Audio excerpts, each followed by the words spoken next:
ದಿಢೀರ್ ದೆಹಲಿಗೆ ಹೋಗಿದ್ದ ಸಿಎಂ ಡಿಸಿಎಂಗೆ ಟ್ವಿಸ್ಟ್. ಪ್ರಬಲ ಸಮುದಾಯಗಳಿಗೆ ಮಣಿದ ಹೈಕಮಾಂಡ್ನಿಂದ ಜಾತಿ ಗಣತಿ ಮರುಸಭೆಗೆ ಸೂಚನೆ.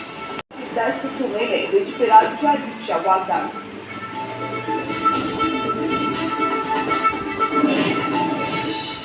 ಜಾತಿ ಗಣತಿ ಮರುಸರ್ವೆ ನಿರ್ಧಾರಕ್ಕೆ ವೀರಶೈವ ಮಹಾಸಭಾ ಸ್ವಾಗತ.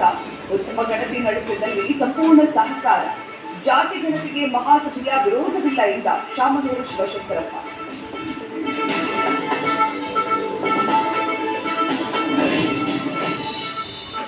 ಜೂನ್ 19ರಂದು ನಂದಿಗಿರಿ ಗ್ರಾಮದಲ್ಲಿ ಸಚಿವ ಸಂಪುಟ ಸಭೆ ಹಿನ್ನೆಲೆ ಜೂನ್ 16ರಿಂದ 20ರವರೆಗೆ ಬಿದ್ದಿದ್ದ ಸಕ್ಕರೆ ಮೂಟೆಗಳಿಂದ ಸವಾರರ ಪರದಾಟ. ಬಳಿ ಕಾಲ್ತುಳಿತದ ಎಲ್ಲ ಸಂಪತ್ತಿ ಶೀಘ್ರ ಮಾಹಿತಿ ಬಹಿರಂಗಪಡಿಸುವುದಾಗಿ ಹೈಕೋರ್ಟ್ಗೆ ನೀಡಿರುವ ಸರ್ಕಾರ. ಸಿಐಡಿ ಅಧಿಕಾರಿಗಳಿಂದ ಗಾಯಾಳುಗಳ ವಿಚಾರಣೆ. 51 ವರ್ಷದ ಮಹಿಳೆ ದಕ್ಷಿಣ ಕನ್ನಡ